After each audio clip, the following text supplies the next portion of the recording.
Welcome back to another episode. Tom and I sat down with Coach Tony, a wonderful example of what it means to be an influential coach who brings passion and discipline into his work. Check out this episode. I grew up in Puerto Rico. It was hard. My students are always willing to learn. I believe wellness go hand by hand with being disciplined. If you got disciplines, also that equals success. I keep learning every single day. I keep learning, and coaching it's not only to be coach of the court. You're coaching life. Bienvenidos. Gracias. Welcome, everybody. Gracias. This is the Yoga School podcast. I'm Tom with Bauman, and our guest today is Tony Gaitan, PE teacher and head volleyball coach at Audi, among other things. Tony, welcome to the program. Thank you for inviting me. Gracias. Gracias por la invitación. Yeah, you're kind of a celebrity here at school. I mean, we've even got Coach Tony swag. You know, You are a celebrity. You may not accept it, but you are. Yeah. You might not be at the Ms. Gerling level yet, but you're on the way. Referencing earlier episodes, but yeah, I think to get going, can you? I know you grew up in Puerto Rico. Can you just tell us about your growing up, your family, your parents, kind of the life that you had there? Yes. Well, I grew up in Puerto Rico. I'm the youngest one of four. Okay. The difference between ages is like, from the third one, 18 years. Okay. So yes, being the youngest, I'm being the spoiled one, right, by mom and my dad. My brother, my oldest brother, was the one making me a PE teacher. Okay. I went that path. He's a PE teacher also, a retired PE teacher. He coached college volleyball, so he's the responsible that put me in the volleyball world. Yeah. Okay. I believe I got a picture when I was in kindergarten playing volleyball in front of my house. Okay. And every time I see that picture and I see myself now, I'm like, I'm glad that I take that pathway. My mom, my dad, when they had me, they were a little bit over age, 45, 46. So I always was raised in the adult environment. Yeah. Okay. Unfortunately, my mom passed away 13 years ago, and my dad too. So it has been a little bit a struggle just, thinking about them. But I owe them who I am right now. My childhood was amazing. So all the time we were outside playing. It was no cell phones. It was no iPads. Maybe a Nintendo. Maybe. But it was like pretty much all the time playing with my friends. Something like basketball. We played baseball, volleyball without nets. We got creative. Hide and seek. All pretty much all the fun stuff. Eating wise, my mom always give me good food over there, and I don't regret that. Right, I miss that, and pretty much it was an amazing childhood. Growing up till I became a young adult. Okay, because I was raised and born pretty much all my life in Puerto Rico. I moved 21 years ago, from Puerto Rico straight to Orlando, now here in Houston. Yeah. What took you there? What was the impetus? Well, as a teacher, we got our struggles, economy wise. Mm-hmm. And then sometimes you need like a new restart. Mm-hmm. Moving to Orlando, it got the same diversity. Okay. It's a lot of people from my country over there.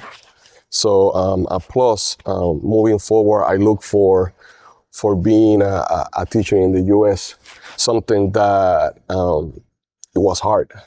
Back then, even though you have a BA or master's degree, you have to go knock doors, give your resume, and see if they call you for an interview. Yeah. And it wasn't easy the first 2 years when I moved, but I made it. I survived. And then Same over here. Like I just want to restart after 20 years in Orlando. I just want to do a restart, and I'm happy that I moved here to Houston. Being honest, the only thing that I don't like is the traffic, but everything else I love it, and being happy of being Audi. To be honest, this has been a bless. This school has been a bless from what 20, 19, 80 years of teaching. I forgot, I lost count. This has been one of, and I'm being serious, one of the best experience as a PE teacher in my career. Audi has been a bless in my life. It's nice to hear that. What makes it that? I'm being, like I said, I've been teaching in the past in a different environment in public schools. You see all the pros and all the negative that I'm being in my path going through, and the comparison, it has been a plus, to be honest. Let me give you an example.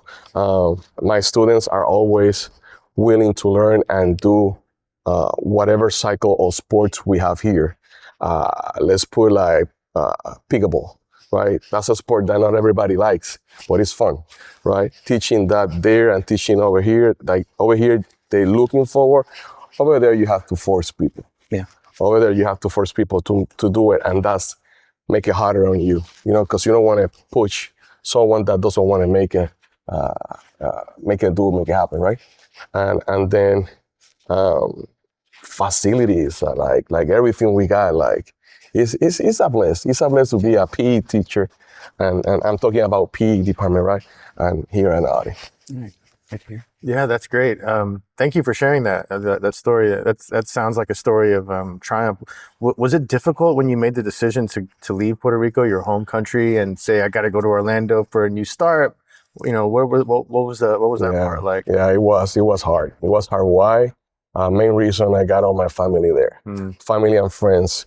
Imagine like being born and raised all those years, and then make a big step of moving to another place, a different language, okay? Because my number one language is the Spanish, right? Mm-hmm. So that's a big difference. You're always going to feel that fear if I say something wrong. Yeah.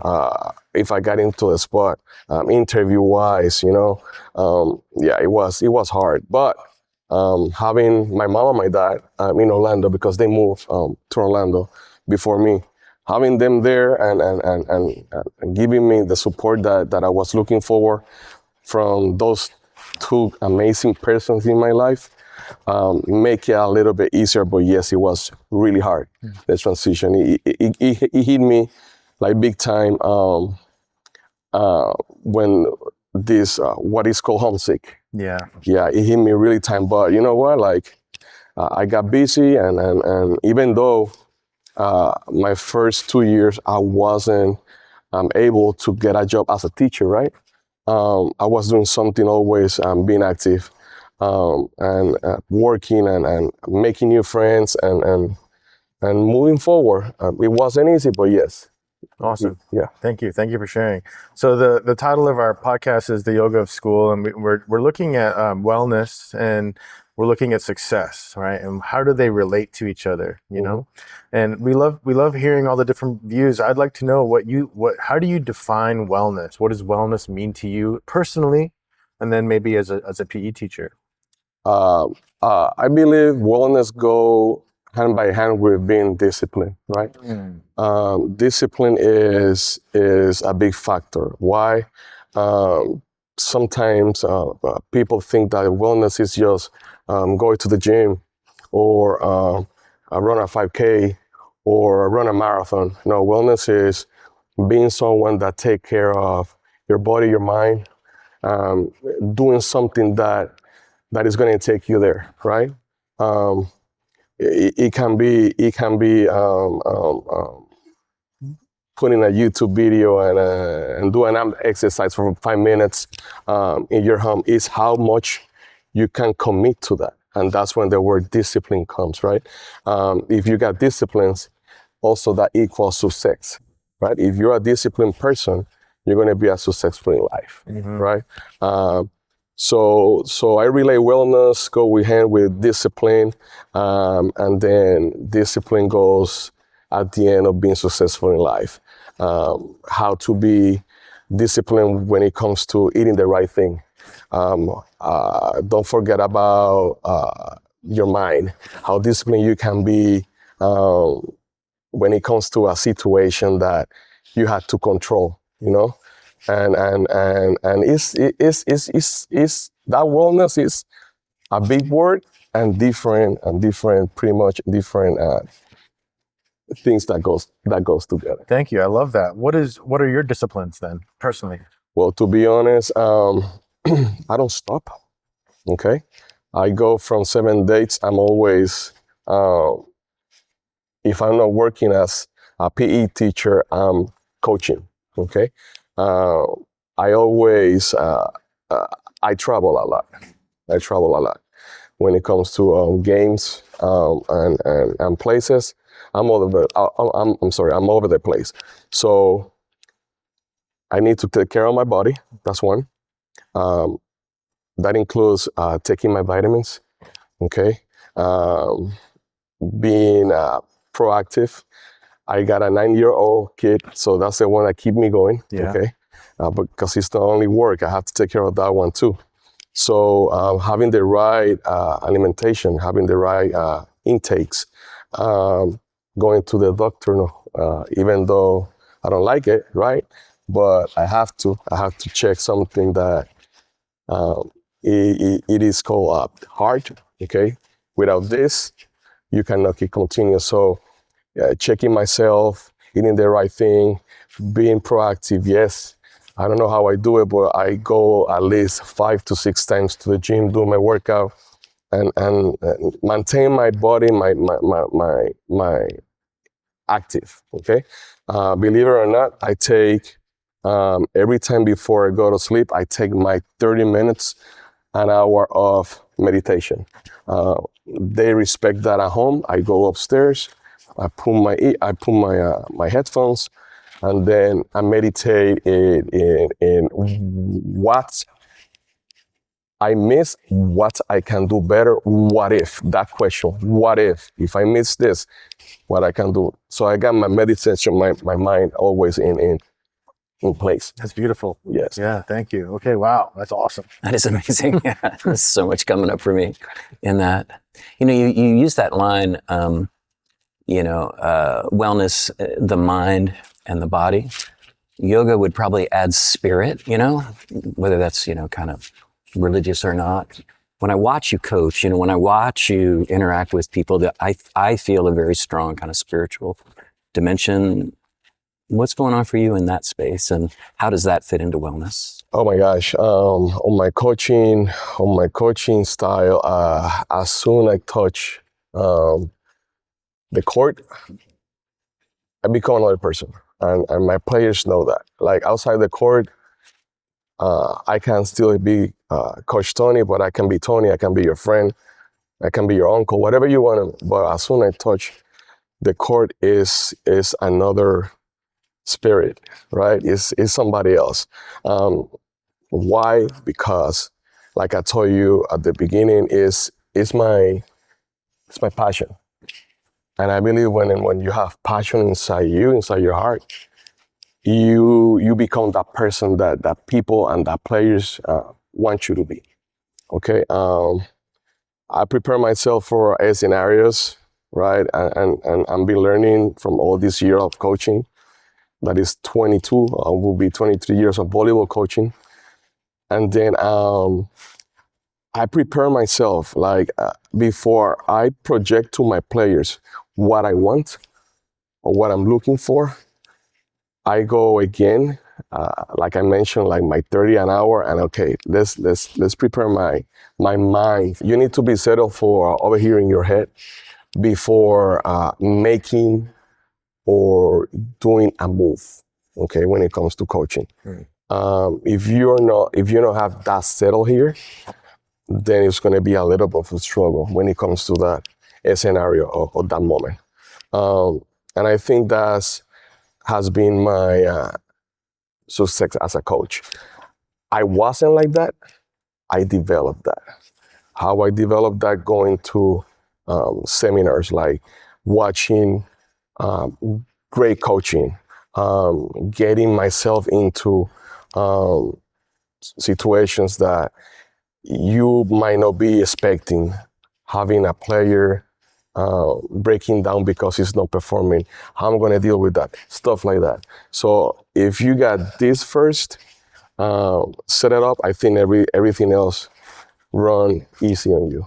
Yeah, Yeah. that's I would beautiful. say intention. Yeah, Yeah. exactly. I mean, Bruce Lee talks about the access to freedom is discipline, and that has inspired me quite a bit. And then the other thing that comes up for me is this idea of it, when you say that you touch the court, you become another person, Mhm. right? It's like this is your church, your temple, Yes. right? And Yes. it inspires within you to breathe life into you Mhm. of your best coaching self. Yes. That's beautiful. Yes. This, like you said, this is my home. I spend more time on a court than I spend at home, and I've been hearing that from a long time. I'm like, are you gonna be able to spend at least, you know what I'm saying, like a complete month here? I'm like, and that's hard. So, and this is something that I love and I respect. You know, I respect every single coach that step in and do the job that he requires to be a great coach. And then the fact that the work that we put on, you know, some of us put a little bit extra because we want to become a little bit better, right? And that's when pretty much success starts. So Yeah, I mean, we're blessed here. I think we have really strong coaches across the athletic department, you know? And you obviously, you know, at the head of that pack. What I want to ask you about is, I think, you know, there's discipline.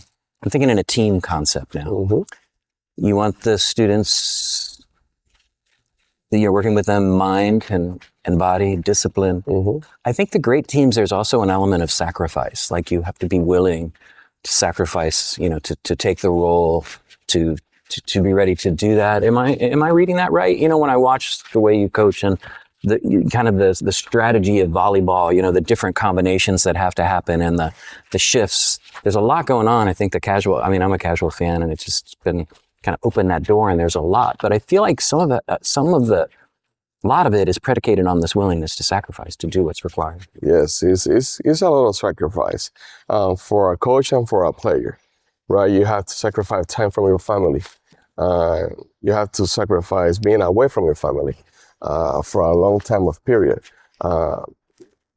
The players have to sacrifice to be on the best shape, to be able to perform the way they expect.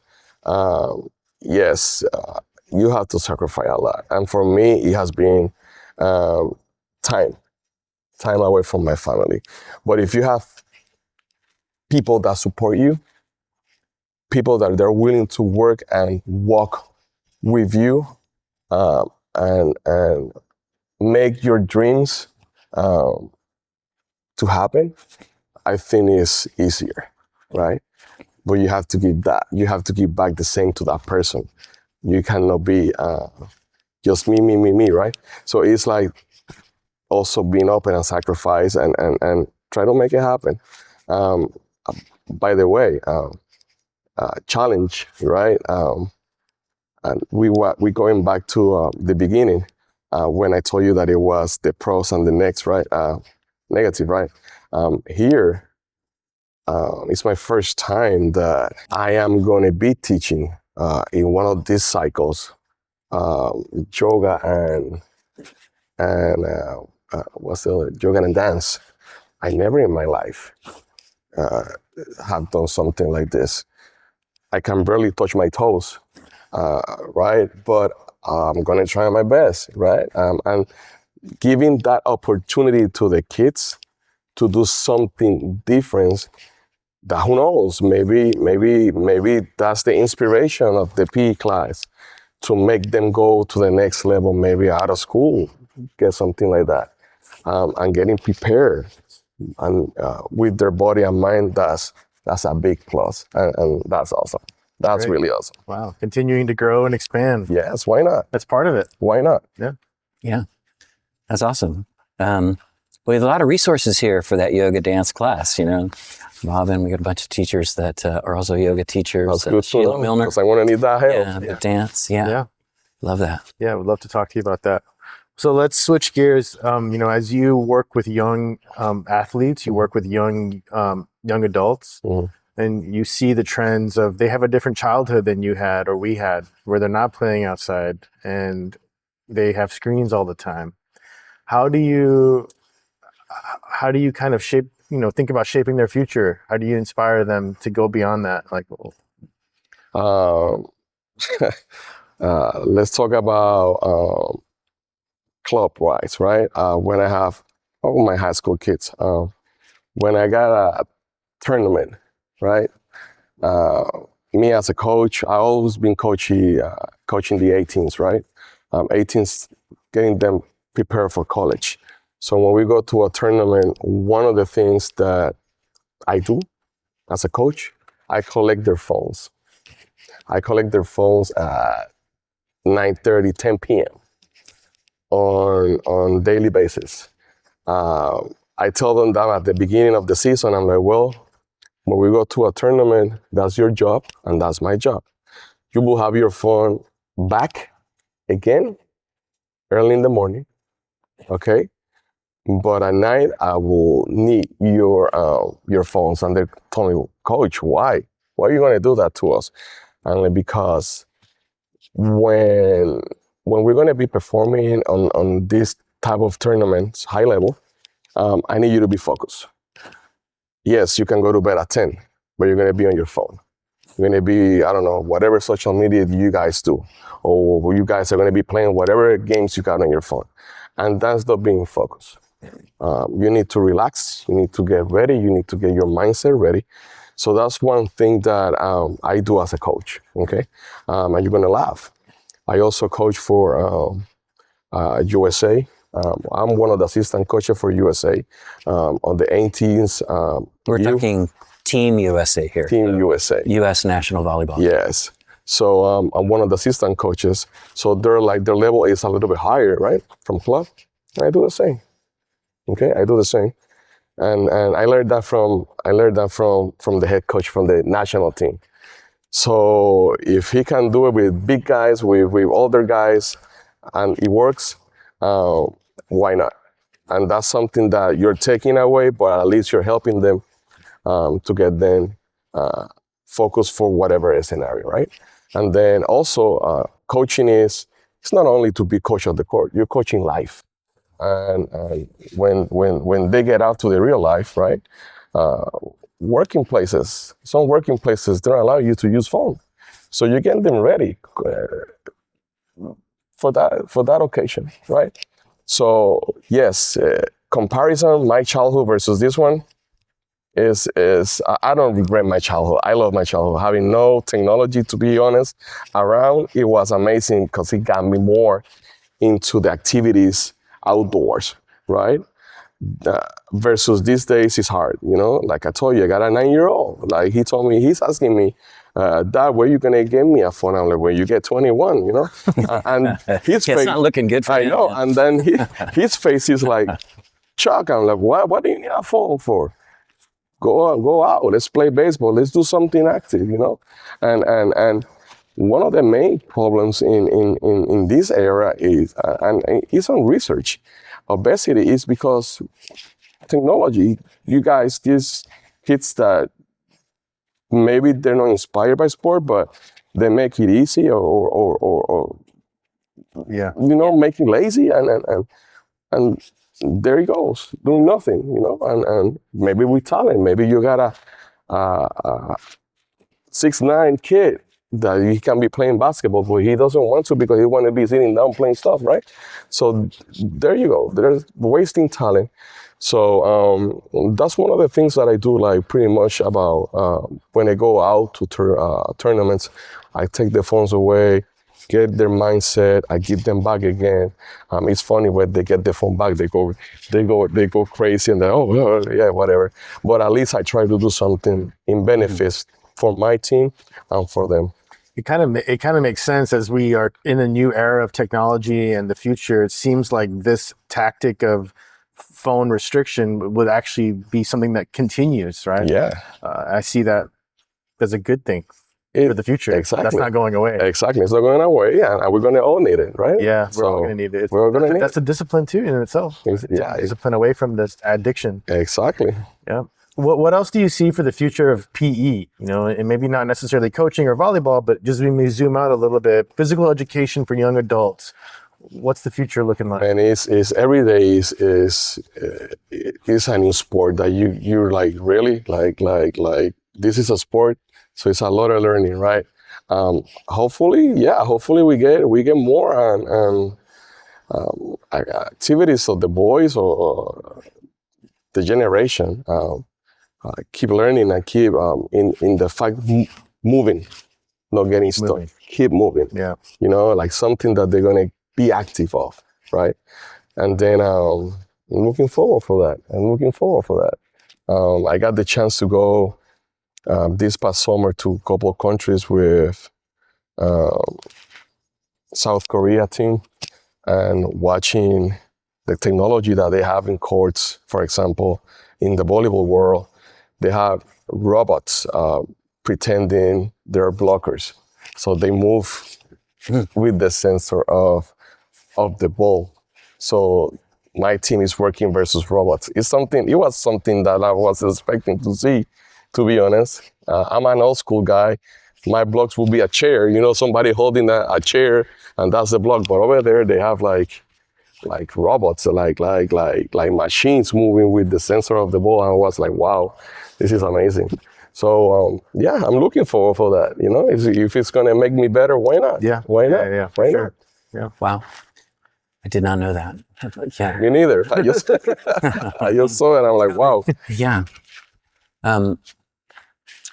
We were in this, very intense academic environment as well, kind of, and we use the term student athlete. And when you're coaching your team, what are you thinking about in that space? Because they are athletes, but then they're also students. Do the lessons cross over? Oh yeah. Yeah. Oh yeah. Yes. I want to have a great player on my team. Okay. But that player needs to cover all my bases. One is being a good teammate. Two, be coachable. Three, have good grades, be academically. Why? Because without grades, you cannot go, if you want to keep playing the next level, you cannot go to good schools. Okay? And that's something that I talk to the scouts on a daily basis. Tony, tell me about that kid.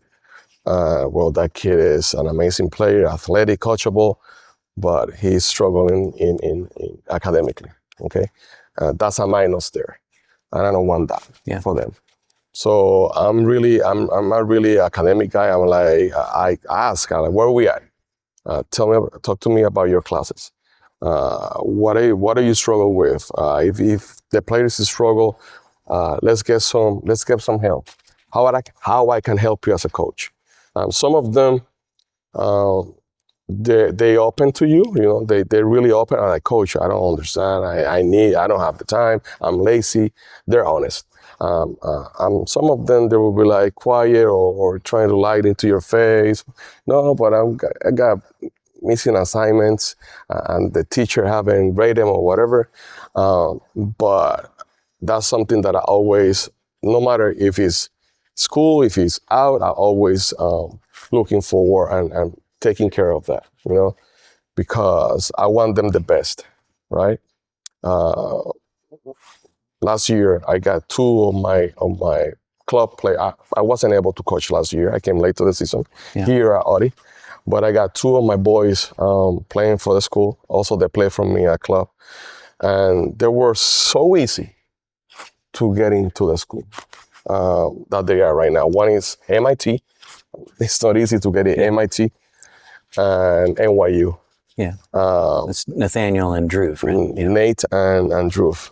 And the MIT, that kid, even though he got great GPA, great SAT, the project that he did to get in, it was an amazing project. Lack of sleep, I was telling him, Nate, you need to, I was giving him the advice, right? But that's what he wants, and that's what he worked for, and there he is, And me as a coach, I have to support him. Always looking forward for him. If I see him tired, I'm like, hey, what's going on? Take a break. You need a break. You're almost there, taking care of his body and his mind. And he listened, like, I'm proud of those kids. And the same with whatever I got, I'm still going. And I have to take care of all of them, right? So I want the best for all of them. And academically, that's something that I'm always aware and looking forward to help if I have to. Right. I'm looking over there at the bleachers, and I'm thinking back to Fort Worth Country Day. Oh, Jesus. The semi. Yeah. Oh, yeah. You know exactly what he was talking about? Yeah. Yeah. Painful. Yeah, but. Painful, but also powerful, I think, right? Because it was a classic kind of high school sport event, right? Just huge group of fans here. Amazing. Other team there, you guys going for it, meeting all those challenges. Not the result you were looking for, but at the end of the day, that does wash away over time. I told my boys, like, yes, every coach is happy when we win. I don't use, and I will never use, it's not in my vocabulary, the word lost. I don't lose. I don't lose. I learn, okay? And all we learn. It's either we win or we learn.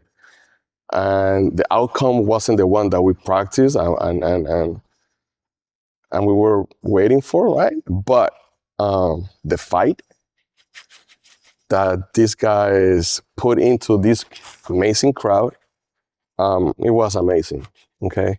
That made me proud of those boys, made me proud of those seniors. I can even if I learn on that game, I think we won because the fight that these guys put into it was really amazing. And I've been on this world for a long time, and that's one of the best games that in high school season I've been coaching to, like learning 15-12, and it was point after point after point. It was good. It was good. That night I had to take like 2 hours of meditation. Double. I had to make it double, but at the end the outcome was amazing. And I told them that, and they know. So yeah, awesome. It was good. It was really good. Yeah, no, it was all here, right here, mind, body, but I think most importantly, spirit. Oh yeah. Yeah, I think we all learned, and I think we all won. When they represent Audi, it was amazing. You know what? I told them, no matter where we go, remember you have an Audi shirt, okay? In this case, you have a Coach Tony shirt. That's my face right there. So you represent Audi, and the way they did it was with respect, dignity, being humble, you name it. 'Cause you know what? I'd always let them know you're being watched. You're being watched. Even though you don't know it, you don't feel it, you're being watched. So the way you act is the way you're going to be represented. Oh, that's Audi kid. Oh, that's the Audi kid. Oh, that's the Audi coach. Just always put that in your head, and they did amazing. The entire season, they have fun, they build respect. They get the heat of the game sometimes. So they're going to be talking back and forward. Oh, coach is going to be screaming at the referee and getting a yellow card or whatever, but that's part of the game. And they know everything is come with respect. So yes, they did good. I'm proud of that kid. I'm proud of those kids. Yeah. Me too, and super appreciative of you, right? Just you're a gift to the community and to our students, teachers. So just appreciate you coming on the program. No, Namaste. The blessed person here is me, to be honest. I feel blessed being here. And humble. Like this is amazing. Starting with athletics, starting with the PE program, the community, the teachers, admin, everybody here is. This is like a family like environment, and like you want to wake up and say like I want to go to work and be happy about it. And when that happens is because it is. So I'm really happy, to be honest. I'm blessed to be here, and I keep learning. I keep learning every single day. I keep learning, and that's part of life and moving forward. Thank you. Thank you so much. One of my teachers taught me this is that words don't really teach, is that we lead by example. And you are an example for these kids, and you're a coach. You embody the values that you want in them.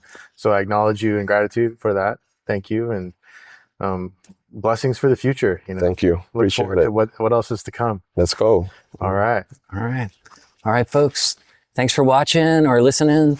Like and follow, share with your friends, and we appreciate the community of the Yoga School Podcast. Thank you. Namaste. Thank you. All right, bro. Thank you. Thank Thank you. Awesome.